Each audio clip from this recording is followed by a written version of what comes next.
Sore ini kita akan belajar untuk memberikan penjelasan dan sifatnya berbentuk interaktif, menanggapi suatu dialog di antara kaum Trinitas tentang kealahan.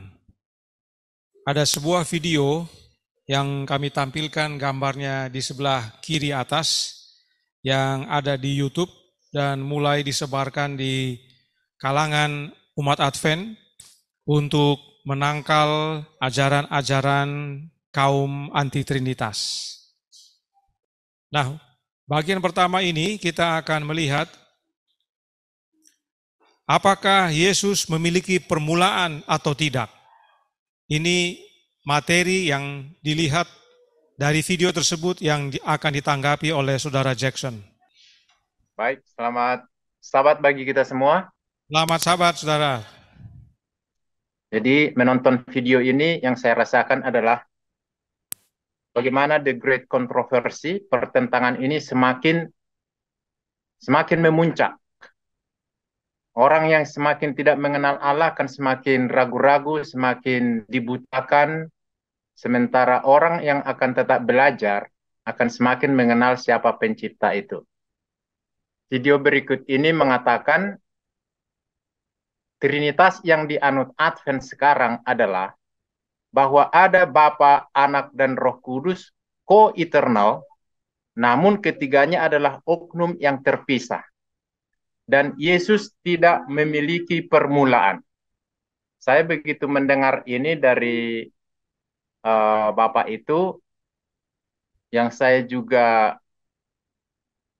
lihat channelnya banyak sekali dan buku-buku yang dicetak juga ada. Nah, ini saya lihat memang banyak yang menjadi alasan orang tidak mau meninggalkan Trinitas.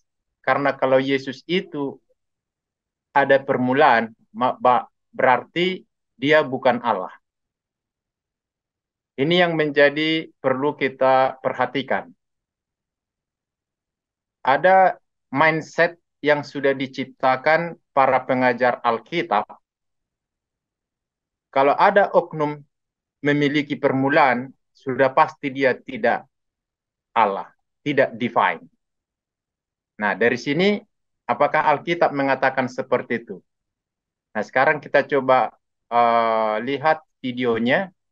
And the current Adventist view is that there is a Father, there is a Son, there is a Holy Spirit. These are three co-eternal yet separate beings, that the Father is eternal, the Son is eternal, the Holy Spirit is eternal. Jesus didn't have a beginning. Oke. Kalimat terakhir jelas ya. Jesus did not have a beginning. Nah, saya hanya ingin share, hanya singkat saja. Apa yang saya temukan dan kita bisa baca di Alkitab adalah di dalam Mika 5 ayat 1. Tetapi engkau, hai Bethlehem Efrata, hai yang terkecil di antara kaum-kaum Yehuda, daripadamu akan bangkit bagiku seorang yang akan memerintah Israel, yang permulaannya sudah sejak purbakala, sejak dahulu kala. Ayat ini menjelaskan bahwa yang akan lahir di Bethlehem ketika Nabi Mika menuliskan, ada seorang yang akan lahir di Bethlehem Efrata. Tentu kita semua tahu yang akan lahir ini adalah Yesus yang dilahirkan oleh Maria. Tapi jauh sebelum dia lahir, Nabi sudah menjelaskan dia sudah punya permulaan sejak dahulu kala. Jadi jelas Alkitab mengatakan bahwa Son of God memiliki beginning, permulaan. Kemudian kita baca Yohanes 1 ayat 1. Pada mulanya adalah firman. Firman itu bersama-sama dengan Allah dan firman itu adalah Allah. Dari sejak saya tertarik untuk menyelidiki tentang ketuhanan, saya akan membaca ayat ini sebagai berikut. Pada mulanya adalah firman. Firman itu bersama-sama dengan Allah Bapa, dan firman itu adalah anak Allah. Jadi baik Bapa dan anak adalah Allah. Tapi Allah Bapa sebagai Bapanya dan Yesus adalah anaknya Bapa.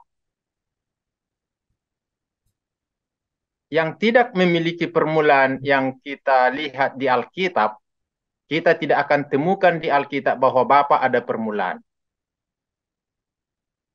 Tetapi Yesus atau anak Allah itu, Bapa tahu kapan dia lahir dari dia.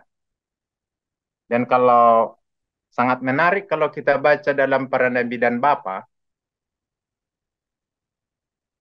tentu sebelum Lucifer diciptakan, semua malaikat sebelum malaikat diciptakan, dan ketika hanya Bapa dan anaknya yang ada, maka tentu hanya Bapa lah yang tahu keberadaan anaknya.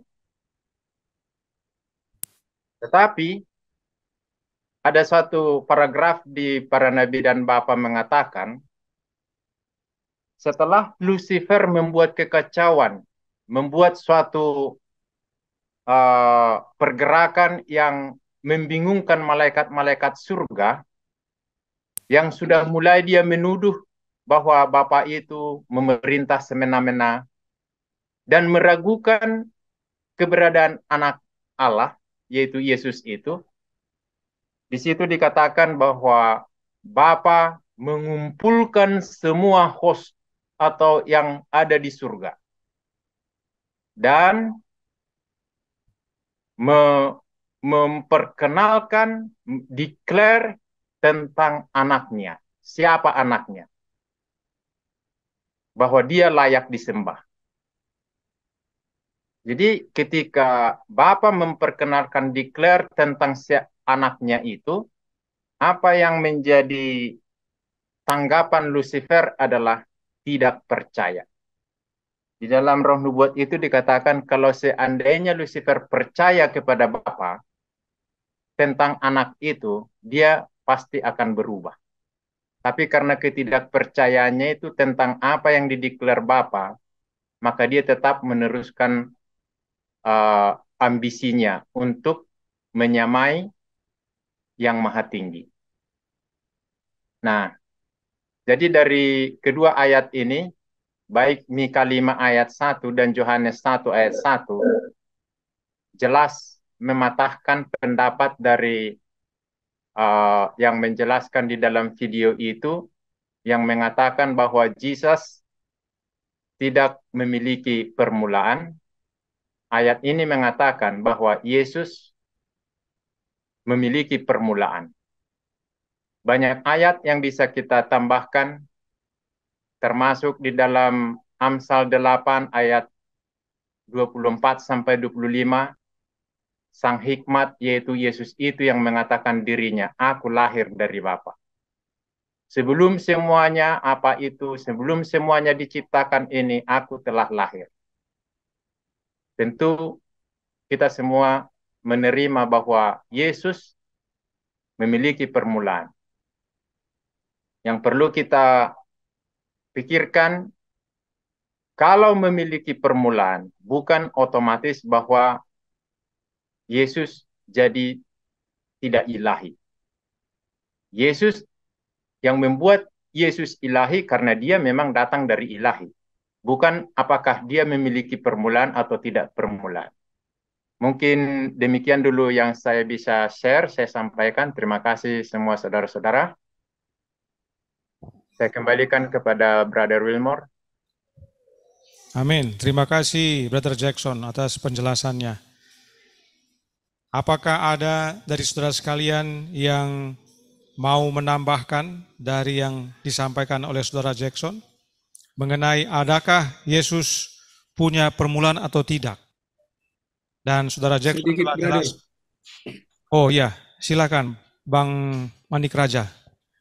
Ya, jadi yang saya mau tambahkan bukan soal di permulaannya atau tidak permulaan. Saya tidak tahu persis bukunya di mana, Tapi ada satu poin penting yang mengatakan bahwa Lucifer itu kenapa, saya ganti dengan bahasa sehari-hari kita lah biar lebih enak walaupun ini firman Tuhan ya. Jadi kenapa Lucifer itu sangat songong kepada Yesus? Karena penampilan Yesus tidak sama dengan Bapaknya. Dalam konteks eh, ke superpowerannya tidak ditunjukkan ketika di sorga. Jadi maksudnya begini, kalau Lucifer lewat lalu lalang di hadapannya, ini siapa ini orang sederhana banget begini gitu. Kira-kira gitulah. Jadi itu di Roh Nubuat saya cuma tidak temukan itu di mana bukunya, tapi pernah saya tahu seperti itulah isinya. Jadi itu penyebabnya kenapa itu Lucifer sama Bapak ciut, tapi kalau sama Yesus luar biasa ininya, anggar jagonya kalau bahasa kita di sana lah. Itu sebabnya. Jadi banyak orang mungkin tidak mengerti hal ini. Saya sejak saya tahu itu, oh iya ya, memang Yesus itu kan penampilannya sederhana. Bayangkan selama di dunia aja banyak orang nggak remeh sama dia. Di negara Israel sana banyak orang underestimate Yesus. Padahal mereka lupa misinya.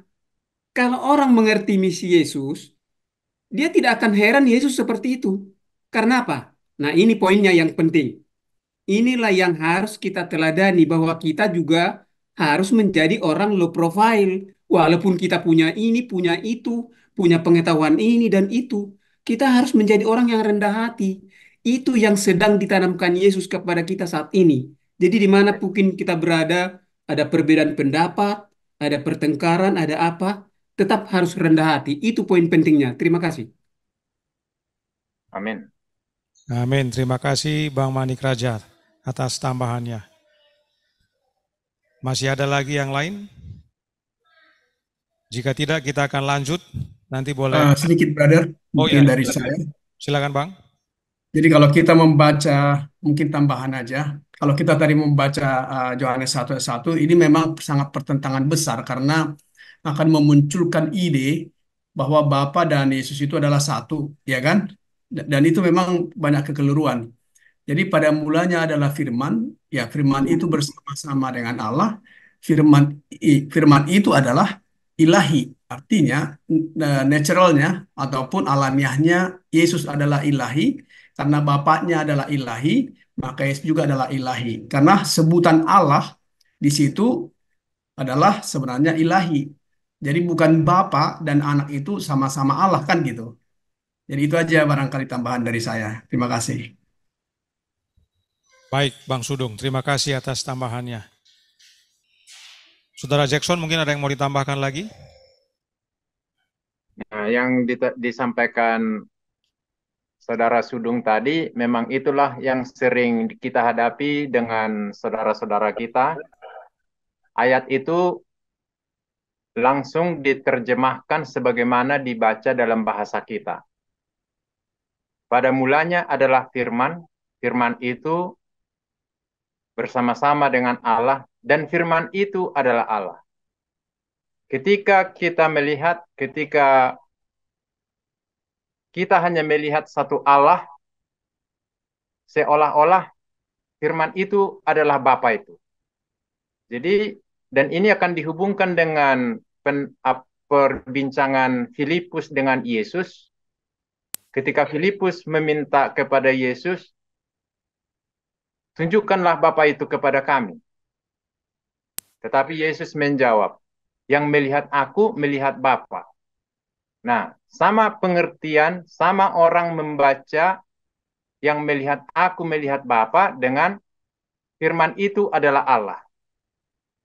Kita, atau kalau sudah melihat bahwa kita, kata kita di Kejadian 1 ayat 26, berfirmanlah Allah, marilah kita menjadikan manusia.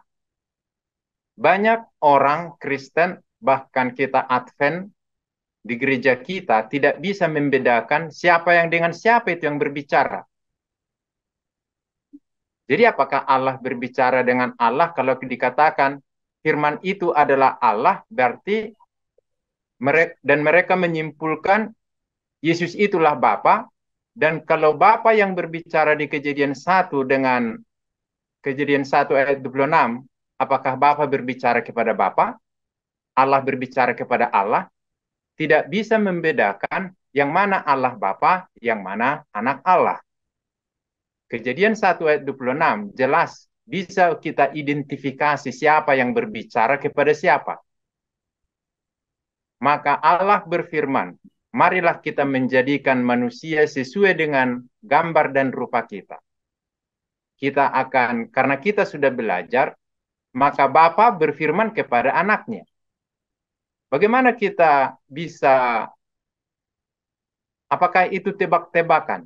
Apakah kita sedang berspekulasi, oh itu Bapa dengan anak? Kita punya Alkitab menjawab. Kalau ada yang bisa share, tolong dibuka Amsal 30 ayat 4.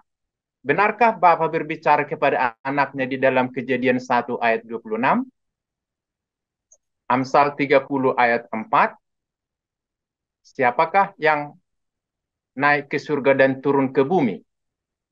Ayat ini jelas menceritakan suatu kisah di dalam penciptaan Kejadian 1. Ditutup dengan kalimat dalam ayat ini, siapa namanya dan siapa nama anaknya. Jadi jelas bahwa perbedaan yang saya lihat di dalam cara membaca Alkitab bagi mereka yang masih tetap mempertahankan paradigma Trinitas. Allah itu Bapa. Bapa itu anak. Anak itu Bapa. Dihubungkan dengan apa yang disampaikan Yesus kepada Filipus, yang melihat aku sudah melihat Bapa. Oh, berarti Yesus itulah Bapa. Nah, ini yang perlu kita cari bagaimana cara menjelaskan ini lebih gamblang kepada saudara-saudara kita, karena tidak heran dengan mindset yang sudah kita langsung buat keputusan dulu percaya. Tidak mungkin pendeta salah, tidak mungkin doktrin salah. Saya sudah Advent, saya akan membela keadvenan saya, padahal kita tidak pernah memberikan waktu. Kita bersyukur kepada Tuhan dengan belas kasihannya, masih disempatkan, kita diberi kesempatan masih bisa melihat kebenaran ini. Kalau tidak, ya bagi saya pribadi, ya tertipulah saya selama-lamanya. Tapi puji Tuhan dengan saudara-saudara yang sudah duluan belajar, kita boleh ikut mau menyelidiki, maka kita akan melihat terang itu semakin terang dan semakin mengenal siapa pencipta kita, dan kita boleh, seperti yang disampaikan Bapak Manik Raja tadi, Saudara Manik Raja, semakin kita kenal dia, marilah kita semakin meniru tabiatnya. Terima kasih, Brother Wilmore. Amin. Terima kasih, Brother Jackson. Bagian pertama ini merupakan diskusi yang menguatkan. Baik, kita lanjut. Bagian kedua ini kita akan mengikuti penjelasan dari Saudara Erik. Saudara Erik dari Malaysia, Erik Lai. Selamat sahabat semua, saya Erik dari Malaysia. Saya dan Kristi akan memberi sedikit tanggapan. Oke. Jadi tanggapan saya adalah kenyataan daripada Steve Wilbert yang menyatakan konsep Trinity SDA tidak sama dengan Trinity Katolik. Dan selepas mendengar penjelasan mereka, sepertinya mereka percaya tritheism daripada Trinity sebenarnya. Ini kumpulan forum ini. Sebab mereka percaya ada 3 makhluk yang berbeda. Jadi sebenarnya menurut kefahaman SDA tidak ada satu kepercayaan official tentang Trinity. Sebab ada segelintir pendeta percaya Trinity itu ialah tiga dalam satu makhluk, dan ada juga bahagian besar yang percaya Allah itu tiga makhluk yang berbeda. Jadi di sini saya tampilkan beberapa kenyataan daripada SDA yang mengatakan Trinitas SDA sama dengan Trinitas Katolik. Jadi saya akan baca. The member churches of the World Council of Churches and the Seventh-day Adventists are in agreement on the fundamental articles of the Christian faith as set forth in the three ancient symbols, Apostolicum, Nicaean, Constantinopolitan, Athanasium. This agreement finds expression in unqualified acceptance of the doctrine of the Trinity and the two natures. Ini daripada B.B. Beach dan Dr. Lucas dan Order Secretariat of the World Council of Churches. Jadi menurut kenyataan ini, World Council of Churches dan SDA agree. Mereka setuju dengan kepercayaan Katolik, yaitu Apostolicum, Nicaean, Constantinopolitan, Athanasium. Dan sama juga dengan gereja-gereja lain, ahli-ahli lain dari World Council of Churches, yang mereka kepercayaan Trinitas mereka sama. Lepas itu ini daripada George Reed, Seventh-day Adventist, A Brief Introduction to Their Belief, BRI. Nature of God. A reading of the above statement will show that with respect to their doctrine of God, Seventh-day Adventists are in harmony with the great creedal statements of Christendom, including the Apostle Creed, Nicaea 325, and the additional definition of faith concerning the Holy Spirit as reached in Constantinople. Jadi SDA harmoni dengan credo-credo yang tadi disebutkan. Sama seperti Katolik dan gereja-gereja lain, menurut George Reed. Ini daripada Adventist Church cannot be treated as a sect. The Catholic side recognizes in the document the Christocentric character of our beliefs, and especially our belief in the Trinity, as well as ecclesiological identity of the Church, a status affirmed by an act of the Polish Parliament. On our part, we spoke of a need to change attitudes toward our denomination and recognize the openness of the Catholic Church, especially in recent times toward the Bible. Jadi, gereja Katolik pun mereka recognize, mereka setuju juga dengan Trinity SDA. Jadi menurut ini memang sama. Tetapi pada masa yang sama ada juga golongan SDA yang menyatakan bahwa SDA Trinity tidak sama dengan Katolik, yaitu menurut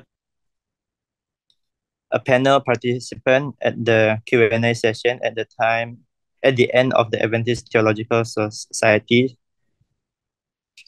2006 Trinity Symposium. Secondly, as several of the gentlemen have pointed out, the doctrine of the Trinity that we teach is not identical to the doctrine of the Trinity as developed by the Roman Catholic Church. Tetapi ini cakap tidak sama. Jadi ada kontradiksi. Dan menurut The Trinity by Whedon, Moon, and Reeve, halaman 150 yang menyatakan, "It is true that the Council of Nicaea and the Council of Constantinople did make declarations that we must now reject because they disagree with Scripture." Jadi menurut Widen, Moon, and Reeve, ajaran Trinity menurut Council Nicaea dan Constantinople kita patut reject sebab tidak berdasarkan Alkitab. Jadi sebenarnya untuk umat-umat Advent sepertinya kita boleh pilih saja definisi yang kita mau, kita suka. Masing-masing boleh pilih. Adakah kita mau Trinitas 3 dalam satu makhluk atau Trinitas 3 makhluk yang berbeda? Ini saya pas kepada Saudari Kristi. The Seventh-day Adventist Church has certainly expressed itself on the doctrine of the Trinity in her fundamental belief number 2 through 5. In order to evaluate the charges against the church mentioned at the beginning of this paper, it will be important to set out clearly what the church position on the Trinity is. The statement seems to deliberately attempt to state only the basic fact about God's nature. One eternal God who has been revealed as Father, Son, and Holy Spirit. It doesn't elaborate on the nature of God's eternity, neither does it address how the one God is Father, Son, and Holy Spirit, nor the nature of the unity amongst them. Dalam fundamental belief nomor 2, pernyataan tersebut seperti sengaja hanya menjelaskan asas kealahan, yaitu satu Allah yang kekal menyatakan dirinya sebagai Allah Bapa, Anak, dan Roh Kudus. Namun, ia tidak menjelaskan sifat Allah yang kekal dan tidak menyatakan bagaimana ketiga-tiga ini menjadi satu. Ini sambungan dia. In comparison with the traditional Christian doctrine, the Adventist statement is significant because in the polemic context of its formulation, the traditional doctrine sought to address precisely the very issue that the Adventist statement is silent on. The traditional formula, one essence, three person, is an explicitory concept intended to clarify the nature of the unity, identity, and relations of the three persons. Absent from the Adventist statement is the ontological pregnant statement of the Nicene-Constantinople Creed, light from light, true God from true God, begotten, not made, consubstantial with the Father.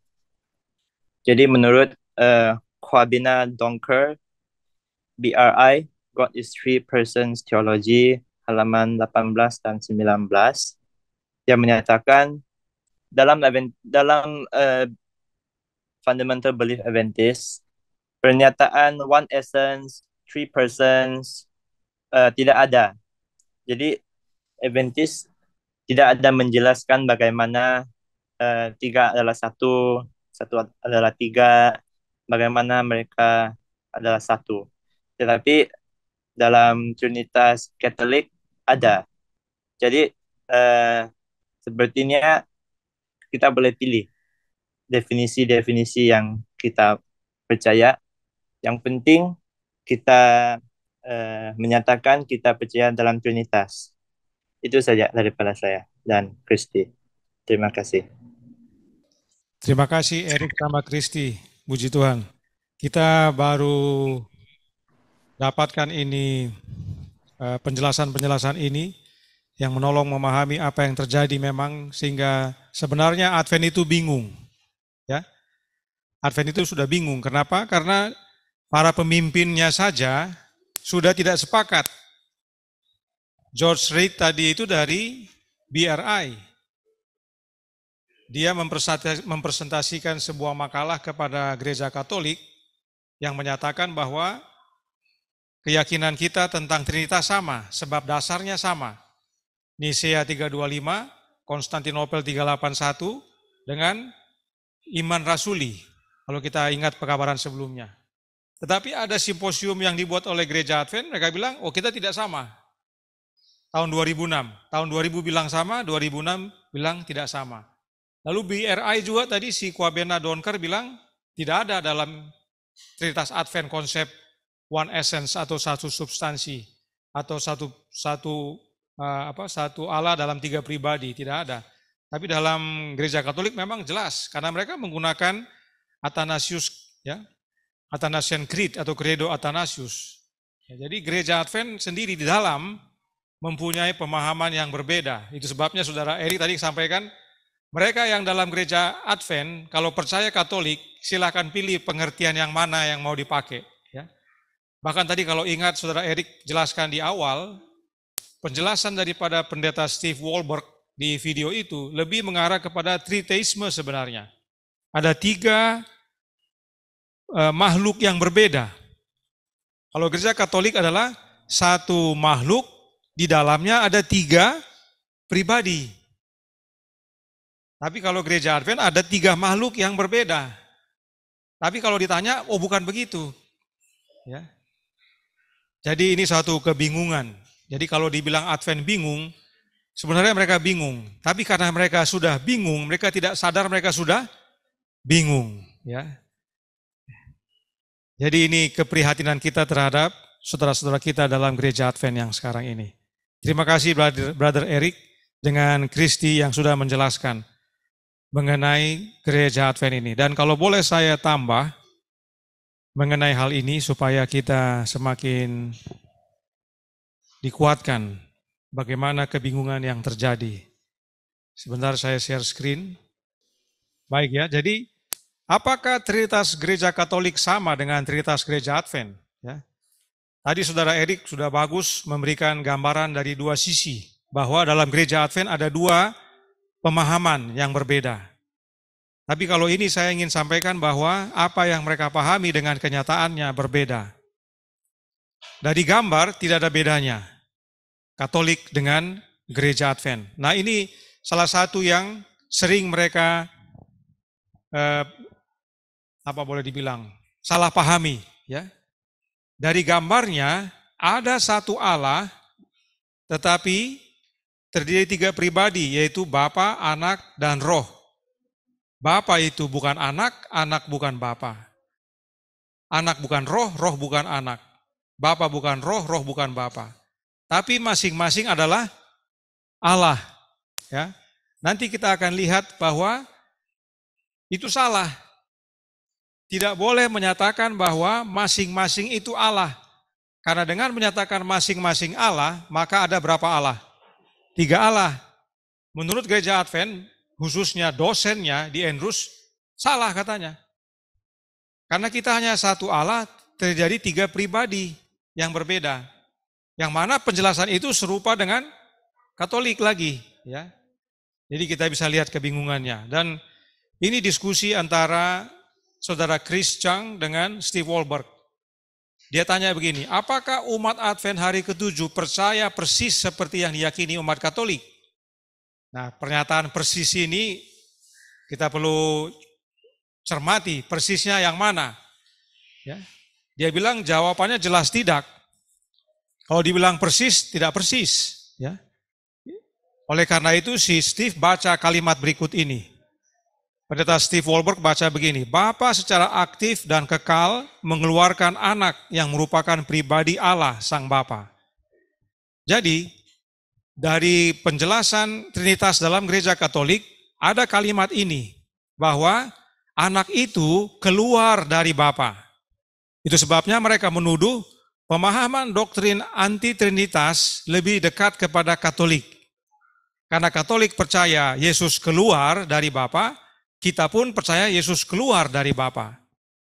Kalau Gereja Advent yang sekarang ini tidak percaya bahwa Yesus keluar dari Bapa. Mereka percaya Yesus dengan Bapa ada dengan sendirinya sama-sama di masa kekekalan. Dari sini mereka bersikuku, Gereja Advent dengan Gereja Katolik, Trinitasnya berbeda. Tetapi satu orang bilang A, yang lain bilang B. Nah, perlu kita pahami kenapa Gereja Katolik berkata Bapa secara aktif dan kekal mengeluarkan anak. Atau dalam bahasa Inggrisnya lebih cocok ya. Father actively and eternally generates the Son. Apa maksudnya ini? Saya bisa tanggapi, brother. Silakan Bang Sudung. Ya, sejauh saya ketahui bahwa kenapa Gereja Katolik mengatakan bahwa Bapa secara aktif dan terus-menerus, karena memang bagi Gereja Katolik bahwa Yesus itu adalah Allah, jadi artinya tidak bisa dipisahkan satu sama lain. Jadi tetap Allah seperti itu, brother. Terima kasih. Baik, terima kasih Bang Sudung. Jadi apa yang Bang Sudung bilang sampaikan benar. Doktrin Trinitas Gereja Katolik mengajarkan bahwa ada satu makhluk Allah, di dalamnya ada 3 pribadi yang berbeda. Masing-masing tidak dapat dipisahkan. Masih ingat itu kutipan? Ya, dari Katekismus. Yang satu terhubung dengan yang lain, kata Gereja Advent.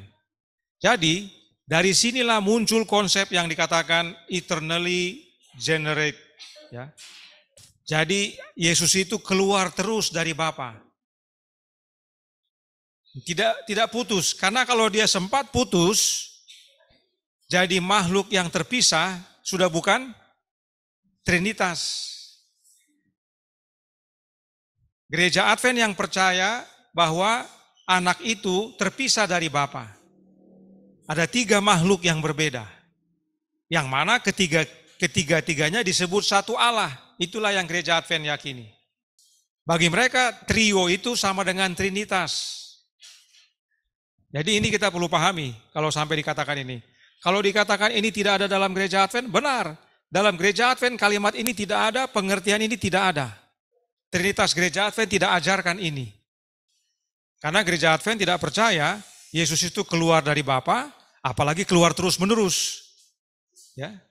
Tetapi yang menariknya, kita sudah baca yang lalu, kita baca lagi supaya melihat kebingungan yang terjadi. Gereja Advent katakan, kami tidak percaya pada 3 Allah, tapi satu Allah dalam 3 pribadi, persis sama dengan Katolik. Ketiga kepribadian ini berpartisipasi dalam satu substansi. Ya, tadi Saudara Erik ingatkan, si Wabane Donker tadi bilang, istilah satu substansi atau satu essence itu tidak ada dalam Gereja Advent. Tapi salah satu pimpinannya yaitu Eckhard Müller, BRI, jelaskan ada. Ya, dalam kesatuan ilahi ada 3 pribadi yang sama-sama kekal dan sederajat, yang meski berbeda adalah satu Allah yang tak terbagi. Ya. Katekismus Katolik Church katakan, inilah iman Katolik, kita menyembah satu Allah dalam Trinitas dan Trinitas dalam kesatuan, tanpa membingungkan pribadinya atau membagi substansinya. Karena hanya berapa? Satu substansi. Karena pribadi Bapa adalah satu, anak adalah yang lain, Roh Kudus adalah yang lain. Tetapi kalian Bapa, Anak, dan Roh Kudus adalah satu. Kemuliaan mereka setara, keagungan mereka sama kekal. Kalimatnya isinya beda, tapi pengertiannya sama. Ada satu substansi yang tidak dapat dibagi, tapi kita tidak bingung pribadinya. Kalau ada satu zat, ya, satu zat tidak terbagi, di dalamnya ada 3 pribadi, tentunya kita jadi bingung kan, yang mana ini? Ada zat, contohnya ada apa? Kalau mau kita bilang yang agak lengket-lengket, apa ini makanannya orang Papua? Papeda. Ada papeda, pluk gitu, ada satu. Satu substansi itu, papeda. Tapi di dalam ada 3 pribadi yang tidak membingungkan. Kalau satu papeda, terus kita lihat mana ada 3 pribadi. Orang sama semua, satu substansi, tidak kelihatan. Kecuali ada satu papeda, di dalamnya ada bulatan merah, bulatan kuning, bulatan hijau. Oh ya, di dalamnya ada 3 bulatan lain ini, kelihatan jelas. Tapi satu substansi, pribadinya terbagi, tapi kita tidak bingung yang mana. Nah ini. Ya, supaya kita bisa memahami keduanya sama. Ya. Bahkan dikatakan dalam penjelasan berikutnya, 3 pribadi memiliki satu alamiah yang tidak dapat dibagi. 3 pribadi punya satu alamiah yang sama yang tidak bisa dibagi. Setiap pribadi dari kealahan secara alamiahnya dan esensinya Allah. Ya. Setiap pribadi itu adalah esensinya Allah. Makanya tadi dia punya segitiga itu bilang apa? Setiap pribadi itu adalah Allah.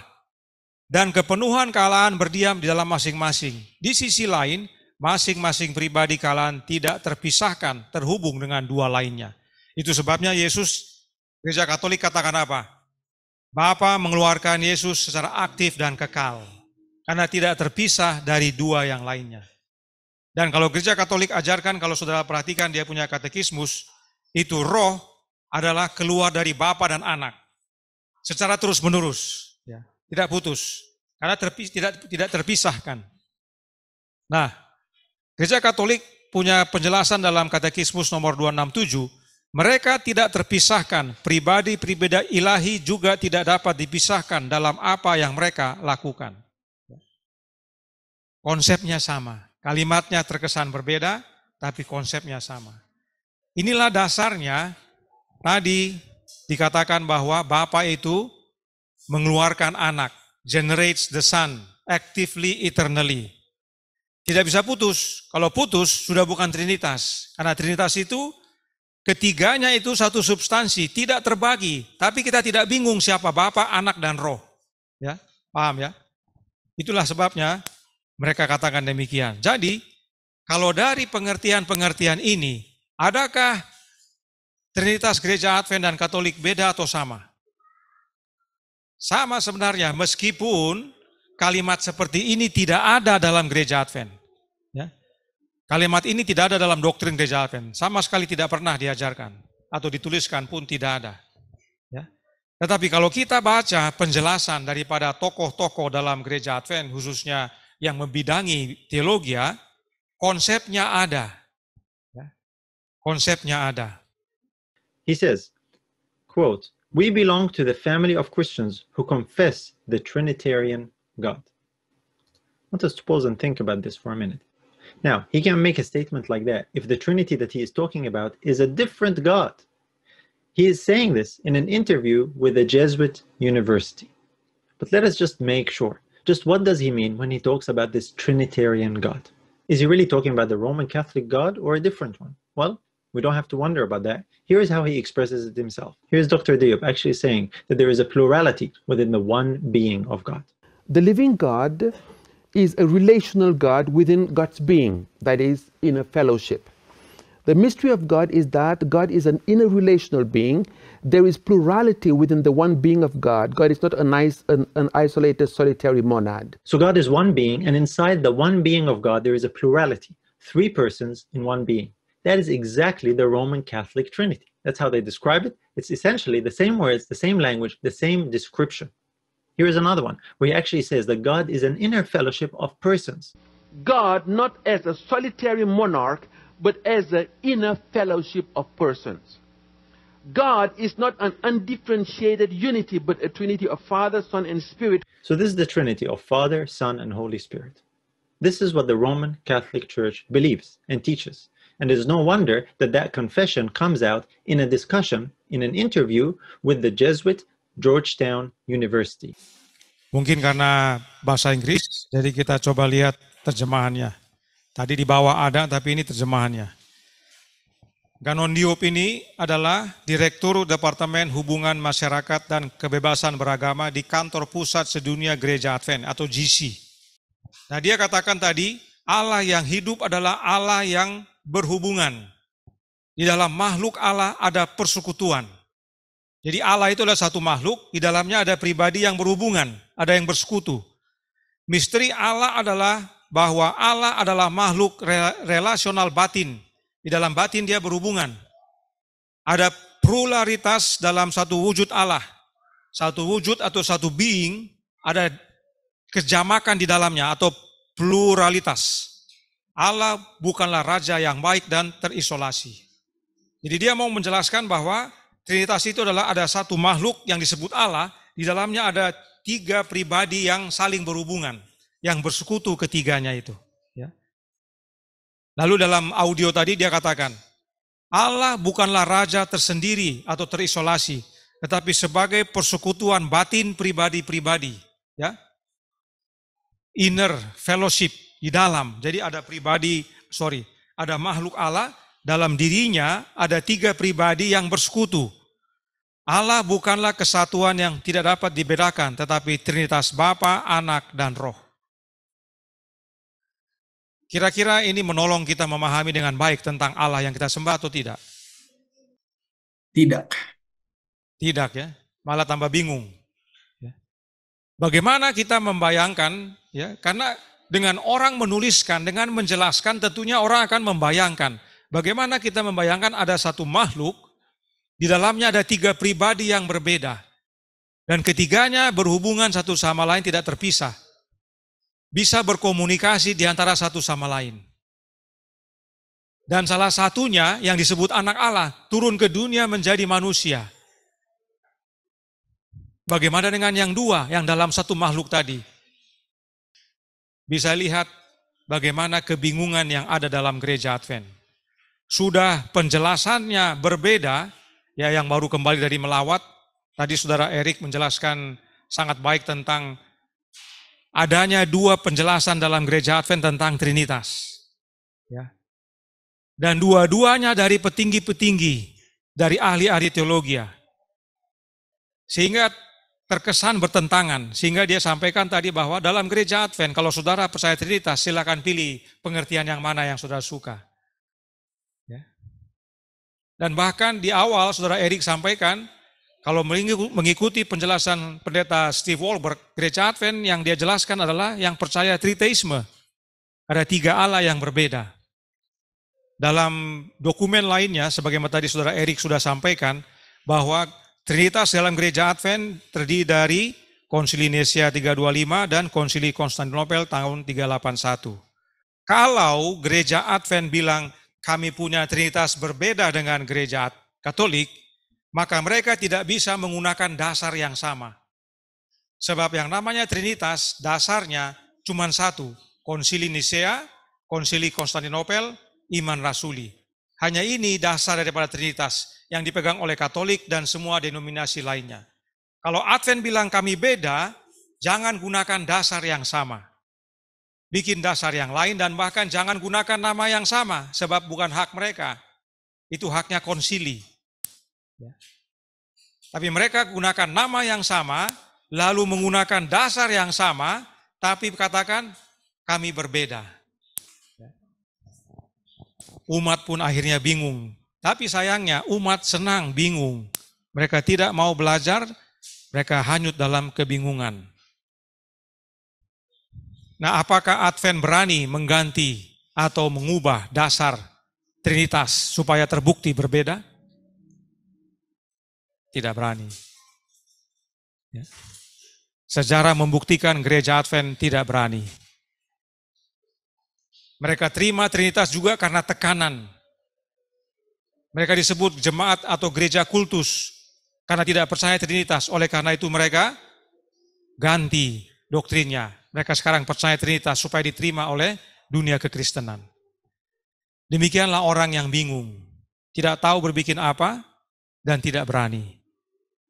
Itu sebabnya sekarang pun mereka tidak berani keluar dari keluarga Kristen Trinitas.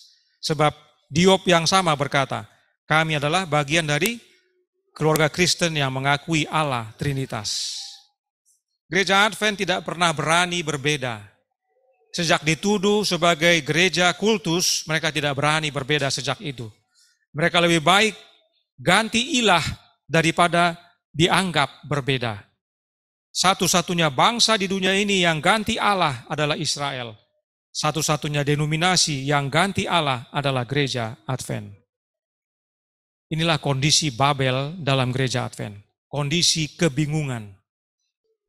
Mereka menyatakan bahwa Trinitas, Advent, dan Katolik berbeda dalam diskusi. Mereka diskusikan, oh berbeda. Tetapi gereja Advent bilang apa? Sama. Diop bilang sama, Eckhart Hardmuller bilang sama. Keduanya pemimpin gereja, bahkan satu di GC, satu di BRI. Meskipun yang satu sudah pensiun, tapi dia pernah menyatakannya, mewakili organisasi. Bisa lihat bagaimana terjadinya Babel dalam gereja Advent. Ada pendeta dan anggota yang menyatakan Trinitas kita berbeda dengan Katolik. Tapi pemimpin gereja katakan apa? Kita sama. Persis tadi yang disampaikan oleh saudara Erik. Ada yang bilang begini, ada yang bilang begitu. Di daerah dalam gereja Advent, kalau saudara pergi ke setiap jemaat, tanya apa arti Trinitas, kita akan terima banyak jawaban. Bahkan dari seorang pendeta pun kita akan terima jawaban yang berbeda. The word heathen and pagan and Catholic, we start to panic. Are you with me? Now, do pagans eat breakfast? Do we eat breakfast? Is that pagan behavior? Are you following me? Is that, do pagans wear clothes? Do we wear clothes? Is that pagan behavior? No. Now, the Catholics believe in the Trinity. It doesn't make it wrong because they believe in the Trinity. They believe that Christ is fully God. That's not a Catholic doctrine. That's a biblical doctrine. Not everything Catholics believe is wrong. But where they're wrong, they are catastrophically wrong. Are you following me? Now you're not listening to me. So they believe some things that are biblical. And if you believe the Bible, you believe the same thing. The doctrine of the Trinity is biblical, not Catholic. Ya, jadi demikianlah dalam gereja Advent, masing-masing dengan konsepnya. Tadi yang saudara Erik sampaikan begitu, masing-masing dengan pengertiannya. Nanti ada guru A jelaskan begini, guru B jelaskan begini, pendeta A bilang begini, pendeta B bilang begini. Ini pendeta Randy Skid bilang apa? Apa yang mereka yakini dengan kita yakini sama. Karena itu Alkitabiah, dari Alkitab. Bukan berarti mereka percaya Trinitas mereka salah. Yang mereka yakini dari Alkitab, kita pun meyakini yang sama karena dari Alkitab. Jadi sama. Yang dia mau sampaikan adalah Trinitas Gereja Advent dengan Katolik sama. Kebingungan demi kebingungan terjadi dalam Gereja Advent. Dan kalau kita tidak buka seperti begini, banyak yang tidak tahu. Sayangnya banyak yang tidak mau lihat. Apalagi yang namanya pendeta. Sebab mereka sudah mengajar begitu banyak kesalahan, mereka sudah bingung mau memperbaikinya. Padahal ini jiwa ini. Ya, kita bukan main-main. Ini masalah jiwa, masalah keselamatan. Kita harus berani menyatakan, saya sudah ajarkan yang salah. Selama berpuluh tahun saya sudah ajarkan yang salah. Ya. Telah membuat bingung umat-umat. Baik sampai di sini ada yang memberikan tanggapan atau tambahan. Baik yang di Zoom maupun yang di tempat ibadah. Apakah... Ya, tanggapan, brother. Ya, silakan Bang. Oh ya. Jadi kalau kita lihat penjelasan-penjelasan tentang Trinitas ini, memang sudah pasti membingungkan. Yang menjelaskan pun bingung, yang mendengar penjelasan pun bingung. Kenapa? Inilah persoalannya. Kalau mereka sadar, ini sangat ironis sekali ya, kalau mereka sadar bahwa di gereja sudah bingung, seharusnya kan keluar dari gereja. Tetapi sekarang ini banyak orang yang bangga menjadi gereja yang di bawah GC ini, padahal dengan tidak memenuhi syarat untuk menjadi umat Tuhan, sudah seharusnya menggenapi apa yang tertulis di dalam Wahyu 18 ayat 4. Harus keluar dari dalam. Jadi bersyukurlah saudara-saudara yang sudah tidak menjadi bagian dari gereja organisasi sekarang ini. Terima kasih. Terima kasih Bang Magdik Raja. Benar sekali, saya bersyukur dipecat. Ada yang lain lagi? Ya, brother. Silakan Terima Pak. kasih tadi. Ya, tadi juga brother Seven tanyakan saya dan memang terima kasih brother. Kita harus berani mengakui bahwa kita salah dan saya salah satu dari orang yang belajar Trinitas dengan begitu baik dari seorang mantan pendeta dan juga saya bisa menerangkan pada waktu yang lalu. Tetapi apa yang terjadi ketika saya ungkapkan masalah Trinitas ini di gereja, justru pendeta berbeda pendapat dengan saya dan jemaat mendengarkan pendeta tersebut. Jadi memang sebagaimana Wahyu 17 ayat 5 berkata bahwa coba kita baca Wahyu 17 ayat 5 berkata bahwa dan pada dahinya tertulis satu nama, satu rahasia, Babel besar ibu dari wanita-wanita pelacur dan dari kekejian bumi. Jadi memang orang Advent tidak mau disebutkan sebagai Babel kan, tetapi apa yang terjadi adalah bingung. Jadi sebenarnya bingung sama dengan Babel. Kan oleh sebab itu ketika bingung, pasti pendeta mengatakan, ya jangan kita berbincangkanlah mengenai kekalahan sebab itu adalah rahasia kan gitu. Jadi inilah yang dikatakan Wahyu 17 ayat 5. Jadi semuanya nanti rahasia, jadi kita nggak usah memperbincangkannya. Jadi benar sekali bahwa puji Tuhan kita mengerti mengenai kekalahan ini, oleh sebab firman Tuhan berbicara kepada kita dan kita terima. Itu semua bukan karena pengertian saya yang bagus, tidak. Tetapi karena Roh Yesuslah yang ada dalam diri saya dan menerangkan itu kepada saya sehingga lebih sederhana dan lebih mudah dimengerti. Itu tambahan dari saya, brother. Terima kasih.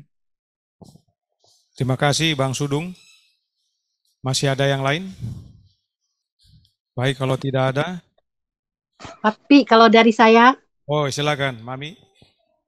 Kalau dari saya nih yang kasihannya tuh gini, mereka ini yang ini ya, untuk umat-umat yang tidak paham ya, yang menerima dengan iman, yang menerima misteri ini, nanti pada saat itu ada di dalam Alkitab mengatakan, enyahlah kamu, aduh kasihan, padahal dia sudah berharap, dia sudah rajin ibadah, tapi mengerti dengan Tuhannya saja dia nggak ngerti, tapi pendeta bilang terima dengan iman. Itu yang sangat kita sayangkan sekali. Oleh karena itu ya kita harus yang seperti kita punya usaha untuk memberitakan tentang kebenaran ini. Jangan sampai nanti pada saat Tuhan Yesus datang mereka ditolak. Kasihan sekali. Amin, benar ya. Oh ya, silakan Saudara Wilson. Kasih mic sama Saudara Wilson. Terima kasih untuk kesempatan. Jadi sejauh pembelajaran kita selama ini, tidak sedikit kita mendengarkan penjelasan yang berbeda-beda dari satu pengajar Trinitas ke pengajar Trinitas yang lain. Dan dalam pengajaran mereka menggunakan banyak sebagai contoh karena susah untuk menjelaskan Trinitas. Dan bahkan Ketua GC bilang saya tidak bisa menjelaskannya, hanya bisa diterima dengan iman. Nah, dari semua ini saya coba bandingkan dengan apa yang kita percaya sekarang, yang dikatakan Alkitab. Betapa mudahnya untuk mengerti siapa itu Allah. Ya. Menurut Paulus dia bilang apa? Namun bagi kita hanya ada satu Allah saja. Mudahkah tidak ini untuk mengerti ini? Ya. Kalau kita mau baca Alkitab sesuai dengan yang ditulis. Namun bagi kita hanya ada satu Allah saja, yaitu Bapa. Sudah, titik. Menurut Yesus bagaimana? Engkau adalah satu-satunya Allah yang benar. Itu sangat mudah untuk apa? Untuk dimengerti siapa Allah itu. Ellen G. White, apalagi? Dia bilang apa? Jehovah is the only true God. Jehovah, Allah Bapa, ya. Dalam perjanjian lama itu Jehovah, terjemahannya untuk kata Tuhan dalam huruf besar semua. Itu sangat jelas. Itu pendek, singkat dan jelas, itu bisa dimengerti siapa itu Allah. Namun Trinitas dari semua kalangan, mulai dari anggota jemaat sampai ketua GC bilang apa? Susah mau jelaskan. Pakai simbol ini, pakai apa? Air, pakai bunga, pakai telur, pakai macam-macam untuk jelaskan. Pada akhirnya juga dia bilang apa? Saya tidak bisa jelaskan. Hanya bisa diterima dengan iman. Nah, jadi memang tadi dari beberapa komen saja, tadi kita sudah bisa berkesimpulan bahwa kebingungan ada di dalam apa? Di dalam ajaran Trinitas itu.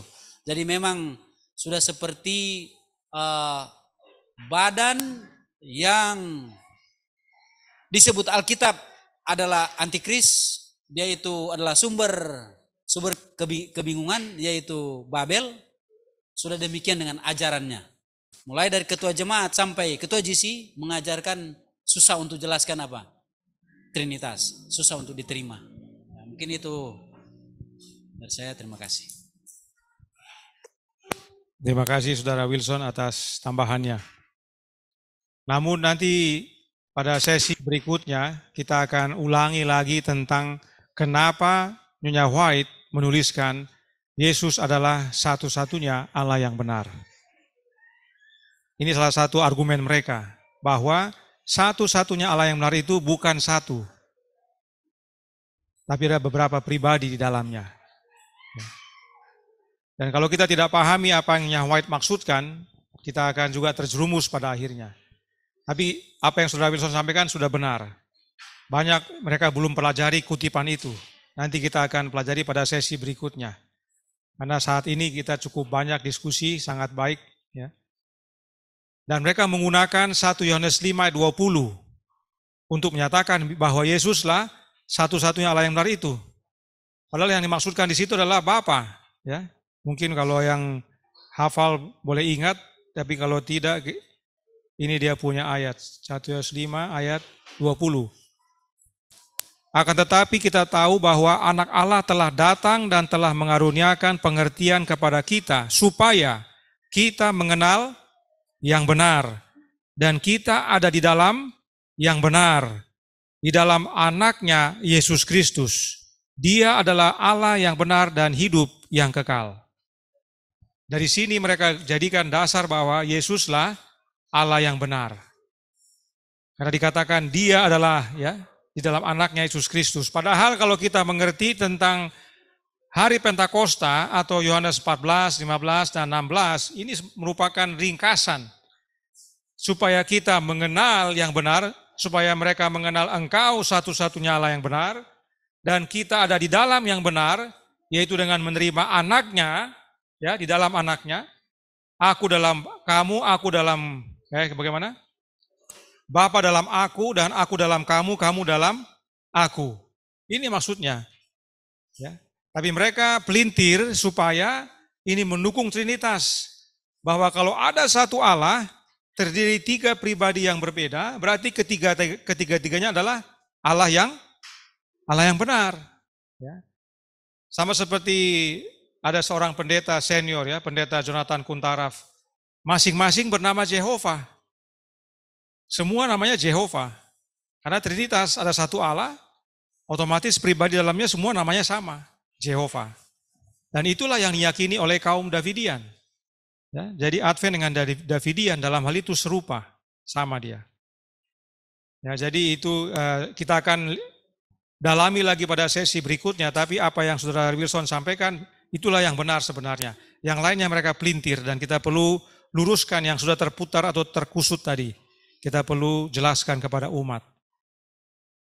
Nah, pada bagian yang berikutnya ini berhubungan dengan orang Advent sendiri bingung tentang kelok, termasuk para pendetanya. Masih ingat yang lalu saya pernah berdiskusi dengan seorang pendeta gereja Advent di Timor melalui telepon, dan kami berdiskusi tentang Trinitas. Saya tanya kepada dia, pendeta, apakah pendeta tahu kasus yang dibuat oleh Kellogg? Dia bilang tahu. Saya tanya, apa itu? Dia bilang kasus perselingkuhan. Ya. Bagaimana ini dalam gereja Advent ada seorang pendeta, dia tidak tahu apa yang Kellogg buat, yang disebut oleh Nyonya White alpha daripada kemurtadan. Yang dia tahu perselingkuhannya Kellogg, ya, suatu hal yang luar biasa. Saya tidak tahu kalau soal perselingkuhan, tapi dia bisa tahu Kellogg berselingkuh. Ya. Nah, grup Heavenly Trio tadi, itu mereka sebut namanya grup Heavenly Trio.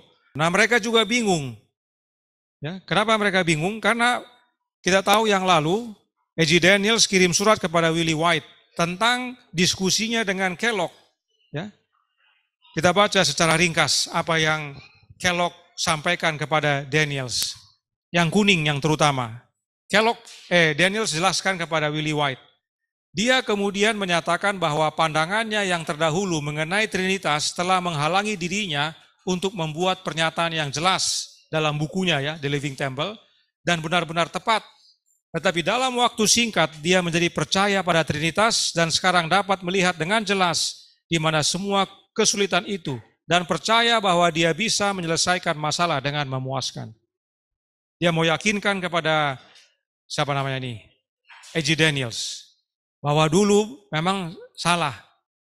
Tapi dengan saya memahami Trinitas, saya bisa bereskan sehingga ini boleh beres. Jadi berdasarkan kalimat ini, mereka menyatakan bahwa gereja Advent saat itu sebenarnya sudah Trinitas. Sehingga waktu Kellogg mau terbitkan bukunya yang sempat dilarang, dia menyampaikan kepada ketua GC, saya akhirnya meyakini seperti yang kamu yakini. Saya akhirnya terima Trinitas seperti yang kamu yakini. Nah, inilah yang mereka jelaskan dalam diskusi itu. Tetapi apa yang Kellogg yakini, meskipun dia sebut Trinitas, berbeda dengan yang disebut oleh gereja Advent. Meskipun dalam lanjutan suratnya dikatakan, dia memberitahu saya bahwa dia sekarang percaya kepada Allah Bapa, Allah Anak, dan Allah Roh Kudus.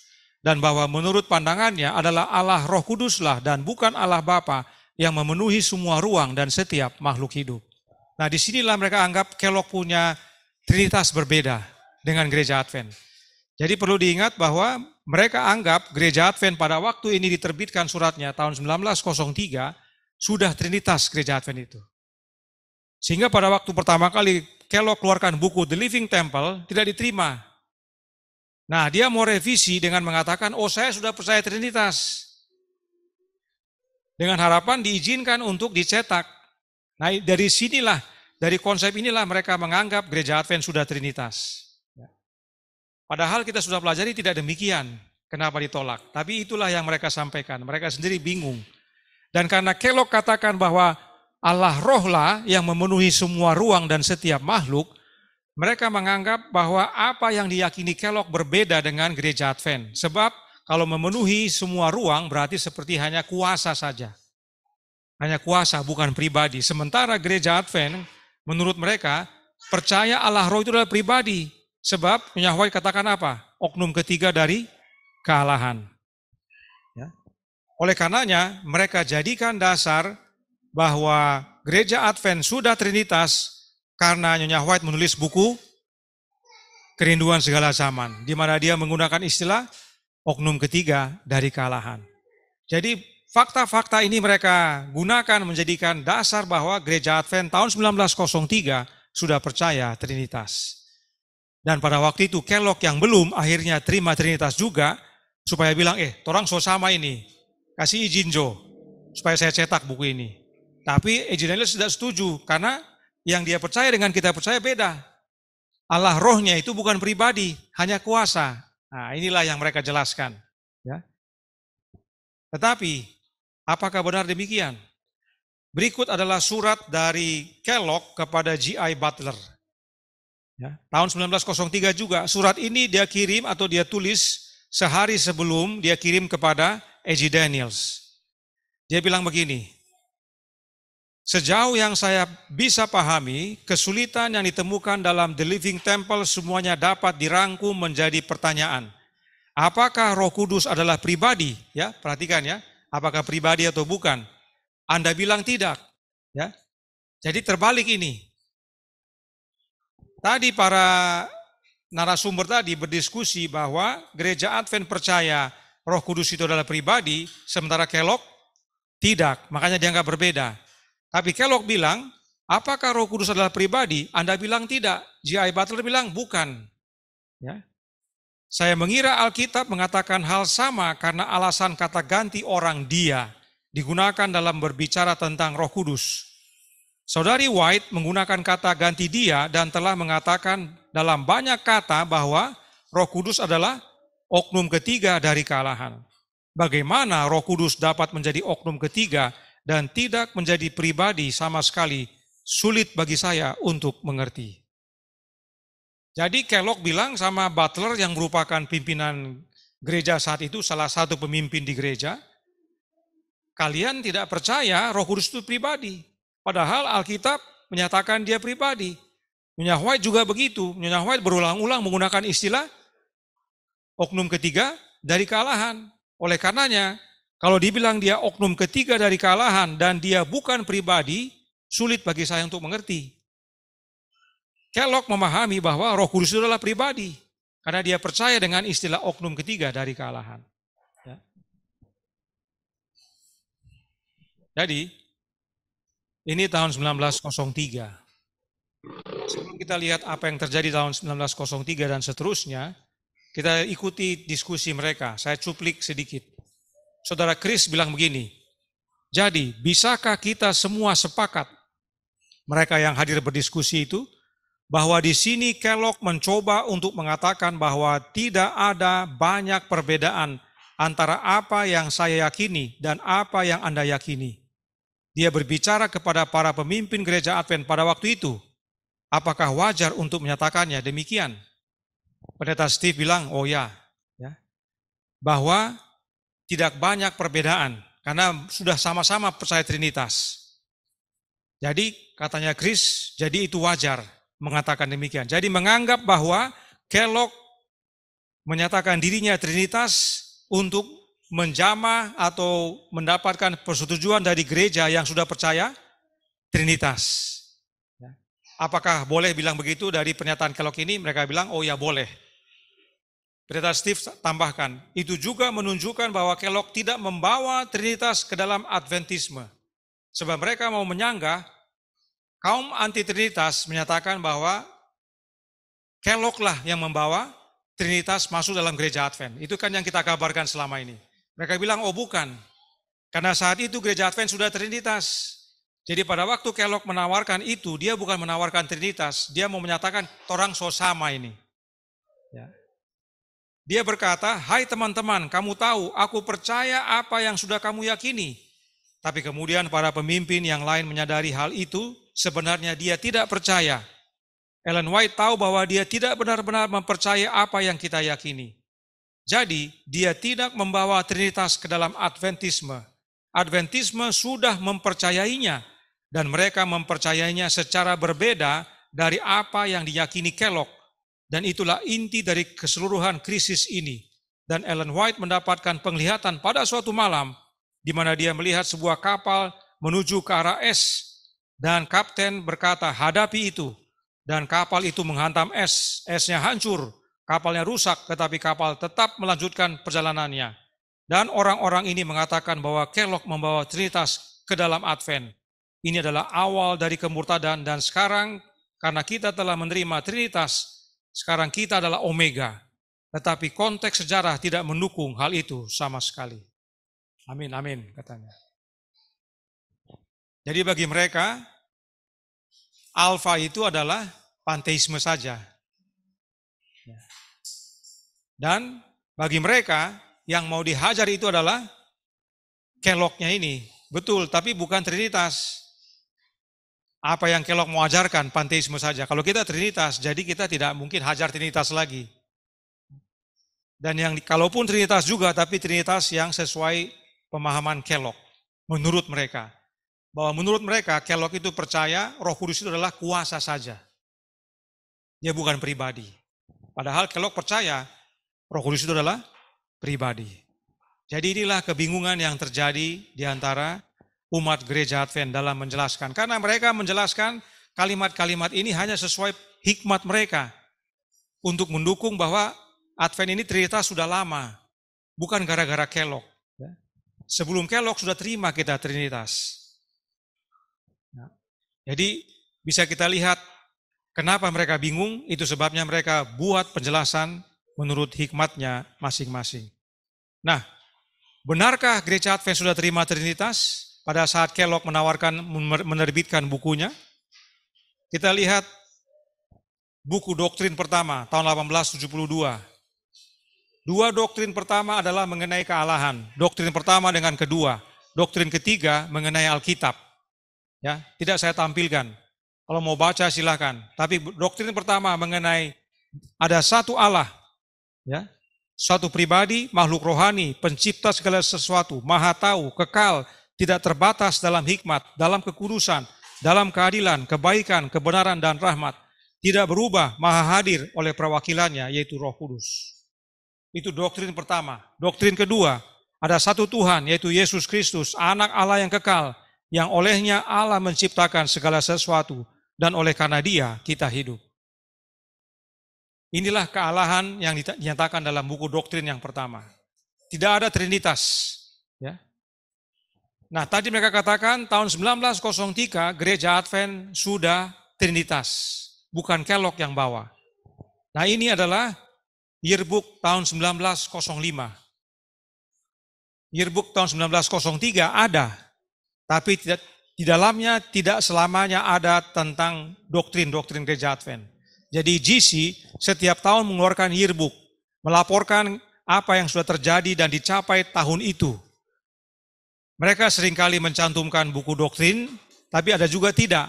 Nah, kalau kita buka yearbook 1903, tidak ada doktrin di situ. Tapi kalau kita buka yearbook 1905, di bagian akhir ada doktrin. Ditampilkan lagi doktrin Advent itu apa saja. Dan kita lihat di situ, doktrin pertama dengan kedua sama dengan yang 1872, yaitu buku doktrin pertama. Ada satu Allah, ada satu Tuhan. Ya. Tahun 1905, padahal katanya tahun 1903 Advent sudah Trinitas. Ya. Zong, ya. Kembali kebingungan yang terjadi. Mereka hanya gunakan hikmat, mereka tidak cari fakta, tidak selidiki. Hanya mau memanipulasi kata-kata supaya umat percaya. Lalu 1909, yearbook 1909, pada bagian akhir ada doktrin-doktrin Gereja Advent. Doktrin pertama dengan kedua sama dengan yang 1872. Satu Tuhan, satu Allah, tidak ada Trinitas. Ya. Kalau mau buka silakan di Adventist Archive online. Ya, di situ semua disimpan semua cetakan-cetakan kuno seperti Review Herald, lalu Signs of the Times, ya, lalu Youth Instructor, pokoknya semua majalah, yearbook semua ada di sana. Lalu 1914, setahun sebelum Nyonya White meninggal, doktrin pertama dengan kedua sama dengan yang 1872. Satu Allah, satu Tuhan. Jadi apa dasar mereka mengatakan bahwa pada tahun 1903 Gereja Advent sudah Trinitas? Apakah hanya dari tulisan Kerinduan Segala Zaman? Tidak kuat itu. Sangat lemah. Sebab apa? Sebab dalam buku Kerinduan Segala Zaman dijelaskan apa itu oknum ketiga dari kealahan. Kita sudah pelajari, itu adalah rohnya Kristus. Lalu mau mengajarkan lagi tentang dalam Kristus ada hidup yang asli. Itu bukan karena Yesus muncul bersama-sama dengan Bapa. Dalam pasal pertama dijelaskan bahwa hidup Bapa mengalir melalui anaknya. Ya. Jadi inilah kalau orang mau menipu atau mau bikin bingung umat, mereka tidak jelaskan secara menyeluruh. Mereka hanya ambil kalimat, terus mereka bicara sesuai dengan hikmatnya. Oleh karena itu, saudaraku dalam Tuhan, apa yang mereka jelaskan sampai materi ini, semuanya membuat bingung. Karena kenyataan dengan apa yang jelaskan berbeda. Fakta tidak mendukung yang mereka nyatakan. Bahkan dalam diri mereka sendiri ada banyak penjelasan yang bertentangan. Sedihnya banyak yang senang dengan kebingungan. Mereka lebih pilih dibingungkan daripada menerima kebenaran yang memerdekakan.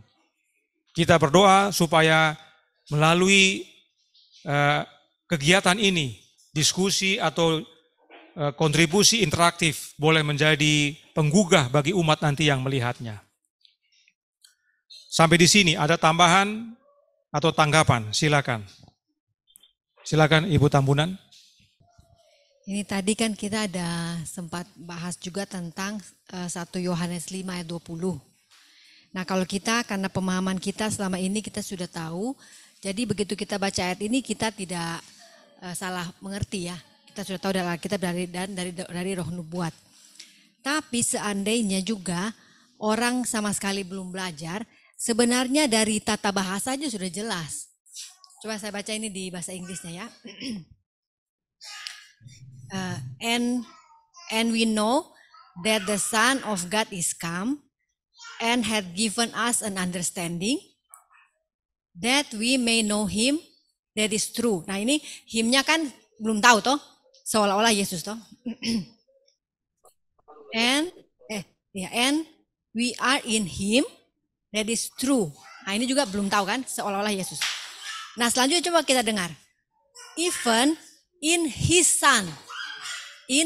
Even in his son, Jesus Christ. Jadi sebenarnya yang dimaksud him itu punya anak. Iya, yang dimaksud him di atas ini, yang dua ini, dia punya anak namanya Yesus Kristus. Jadi yang dimaksud him ini harusnya adalah Allah Bapa. Nah selanjutnya kan, that is the true God and eternal life. Jadi sebenarnya dari tata bahasa saja sebenarnya sudah tahu bahwa ini adalah Allah Bapa ya, bahwa yang apa? Allah yang benar itu. Amin. Terima kasih Ibu Tambunan. Tapi demikianlah, kalau orang sudah dibuat bingung, bahasanya sendiri dia tidak mengerti. Ya. Masih ingat yang lalu pada waktu kita jelaskan tentang kebingungan yang dibuat oleh seorang pendeta mengenai Galatia 4 ayat 6. Notice Galatians chapter 4 and verse 6. We'll notice several more from the New Testament. Galatians 4 and verse 6. It says there, and because you are sons, God, there's one, has sent forth the Spirit, there's two, of His Son, there is three, into your hearts, crying out, Abba, Father. So you have God sending the Spirit of His Son. Three, once again. Dia katakan, karena kamu adalah anak, maka Allah satu. Menyuruh roh dua. Anaknya tiga. Nah, ada tiga toh. Itu orang Amerika yang berbahasa Inggris. Dia pecah the spirit of his son. Roh anak Allah, dia pecah. Jadi dua. Roh dan anak. Roh anak Allah atau the spirit of his son itu ya rohnya anak itu. Demikianlah kalau orang sudah bingung, bahasanya sendiri tidak mengerti dia.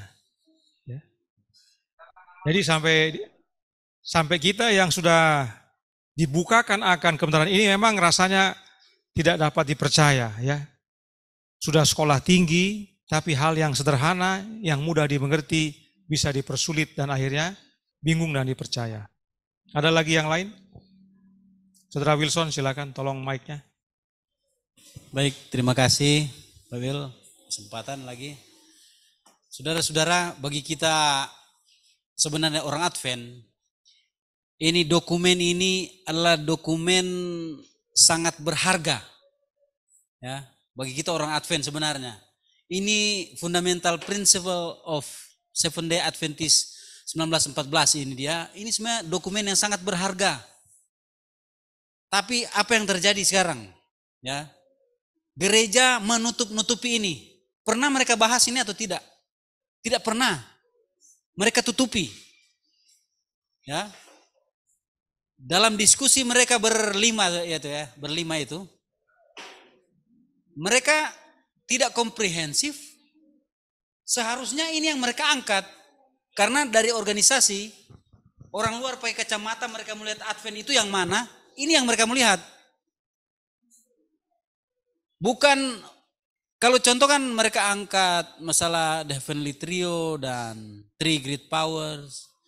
Itu kan tulisan seseorang, yaitu Ellen G. White, yang mereka interpretasi. Oh ini mereka percaya Trinitas seperti ini. Seperti yang dibahas juga tadi. Diskusi antara A.J. Daniels dengan Willie White. Itu interpretasi yang mereka mengarahkan untuk mau menyatakan bahwa gereja Advent sudah percaya Trinitas. Sama juga dengan ayat yang sudah dibaca tadi, ya. Itu mereka punya interpretasi yang sangat salah sekali secara tata bahasa saja, itu sudah jelas-jelas itu bukan Yesus yang dimaksud di situ. Tetapi ya inilah usaha dari setan untuk apa? Untuk mengarahkan umat sehingga umat itu diarahkan mereka punya pemikiran sehingga mereka melupakan satu-satunya Allah yang benar yang telah memimpin gereja Advent itu keluar dari Babylon. Ya, itu yang mereka buat. Karena ini fundamental beliefs ini yang pertama kali diterbitkan 1872 ini, itu sebenarnya sudah cukup bukti bahwa gereja Advent itu non trinitas. Dan memang dalam kalau baca beberapa tulisan dalam Review and Herald, itu mereka sangat contohnya tentang anak Allah. Itu dalam Review and Herald itu tahun 14 sekitar begitu, mereka bilang apa? Oh, gereja Advent kalau ditanya siapa itu Yesus, itu orang percaya secara literal itu anak Allah. Ya kan, itu contoh-contoh. Dan ada banyak lagi contoh yang lain yang menyatakan bahwa gereja Advent sebenarnya itu tidak percaya Trinitas. Buktinya ini. Dan Ellen G. White tidak mungkin dia mau menulis ataupun mau mengajarkan ajaran yang bertentangan dengan apa? Ini fundamental principles. Kecuali dia bukan anggota Advent. Tapi saya ingin dan percaya Ellen G. White adalah utusan Allah. Dia adalah anggota yang setia gereja Advent. Pasti ajarannya harus sesuai dengan apa? Ini fundamental beliefs.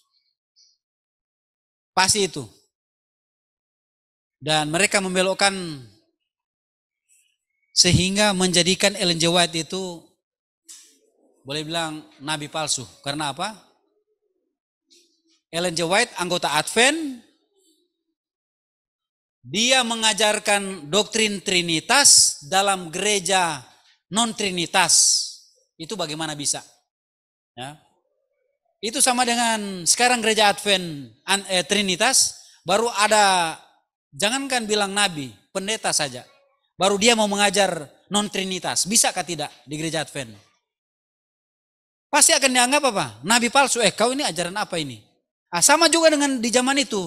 Ellen G. White kalau ada bayang-bayang Trinitas pada saat itu suaminya jangan jauh-jauh. Suaminya langsung tegur dia. Suaminya itu 3 kali jadi ketua GC pada saat itu. Tapi tidak pernah menegur Ellen G. White. Kenapa kau sudah ajar Trinitas ke kita? Kalau mau baca sejarahnya ada itu. Ellen G. White bilang apa? Kita itu semalam-malaman suntuk. Bahkan sampai hari esoknya masih belajar. Dan kalau kita mengalami kebuntuan, itu terang Allah langsung tuntun. Artinya apa? Mereka itu satu dalam pemahaman. Tidak beda-beda. Mereka satu dalam pemahaman. Dan pemahaman mereka ini dia punya ringkasan ini. Kalau mau diperas itu yang mereka belajar itu. Ini sudah fundamental principle. Dan saya yakin dan percaya Ellen G. White tidak mengajarkan ajaran Trinitas karena dilihat saja dari apa? Mana doktrin dasarnya? Oh, ini ada doktrin dasarnya. Nah, mungkin itu tambahan dari saya. Terima kasih. Amin. Terima kasih Saudara Wilson. Ya. Oh, sebagai bagian akhir Bang Sudung. Bang Sudung boleh memberikan tanggapannya. Kalau saya dengarkan tadi di menit 45.6 sebenarnya sudah dimulai oleh Mr. Joel dari menit 32 ke 37. Jadi berbicara mengenai Holy Spirit as a person. Jadi sudah sebenarnya ini hanya ini aja itu sambungannya saja. Jadi tanggapan saya adalah berdasarkan pembicaraan mereka. Jadi mereka mau mengajarkan bahwa oknum ketiga dari keallahan itu adalah satu pribadi, yaitu Allah Roh, ya kan? Padahal tidak. Roh Kudus adalah Roh Yesus Kristus dan juga Roh Bapa. Sebab Bapa memberikan Rohnya kepada Yesus dengan tidak terbatas, dan Roh Yesus ini layaknya pribadi Yesus sendiri. Kalau kita baca Yohanes 3:34 ya. Jadi saya coba untuk lihat kembali di buku Evangelism 614 paragraf 2 sampai 615 paragraf 1. Jadi dikatakan di sana bahwa semua representasi spiritualistik ini hanyalah ketiadaan. Apa itu representasi spiritualistik? Maka kalau kita lihat di penjelasannya di sebelumnya, di Evangelism halaman 14.1 yang saya warnai, bahwa Nyonya White diperintahkan untuk mengatakan sentimen orang-orang yang mencari ide-ide ilmiah tingkat lanjut tidak bisa dipercaya. Pernyataan-pernyataan seperti ini dibuat, itu yang sering kita dengarkan tadi. Brother Wilson sudah katakan ada mengenai telur lah. Jadi Allah itu diumpamakan seperti telur dan lain sebagainya. Apa ketuhanan itu ataupun Godhead itu diumpamakan seperti telur dan lain sebagainya. Jadi rupanya zaman Nyonya White juga sudah ada bahwa Bapa bagaikan cahaya yang tak kelihatan, Putra bagaikan terang yang diwujudkan, dan Roh adalah terang yang terpancar keluar. Nah, itulah disebutkan mereka Godhead. Kemudian Bapa itu seperti embun, uap yang tidak terlihat, Sang Putra bagaikan embun yang berkumpul dalam bentuk yang indah, Roh itu seperti embun yang jatuh ke tempat kehidupan. Kemudian gambaran lain, bahwa Bapa itu seperti uap yang tidak terlihat, Anak seperti awan kelam, Roh adalah hujan yang turun dan bekerja dalam kuasa yang menyegarkan. Jadi begitulah cara-cara mereka untuk menggambarkan mengenai kealahan pada waktu itu. Jadi oleh sebab itu Nyonya White katakan bahwa hal ini adalah ketiadaan, artinya ya tidak benar dan tidak bisa dipercaya. Dan di bagian akhir tulisan Evangelism nomor 14, Bapa adalah kepenuhan ketuhanan secara jasmani dan tidak terlihat oleh pandangan manusia. Sedangkan Anak adalah seluruh kepenuhan ketuhanan yang diwujudkan. Nah, ini yang menjadi memang polemik selalu. Apa penghibur atau siapa penghibur? Penghibur yang Kristus janjikan untuk diutus setelah dia naik ke surga adalah Roh.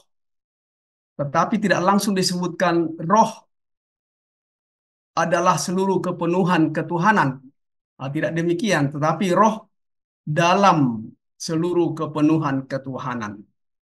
Saya singkatkan aja ya, brother ya, langsung ke bawah. Jadi bila mana kita baca dengan cermat bahwa Bapa adalah kepenuhan ketuhanan secara jasmani dan tidak terlihat oleh pandangan manusia, Anak adalah seluruh kepenuhan ketuhanan yang diwujudkan, penghibur yang Kristus janjikan yang diutus setelah dia naik ke surga adalah Roh dalam seluruh kepenuhan ketuhanan.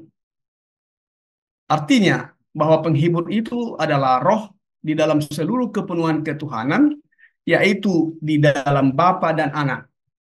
Jadi banyak orang yang keliru menggambarkan mengenai Godhead ini. Dan kalau kita baca buku Evangelism 614 ini, disebutkan di sana bahwa itulah misrepresentation. Artinya ya apa? Tadi sudah saya baca, kekeliruan dalam menggambarkan ketuhanan,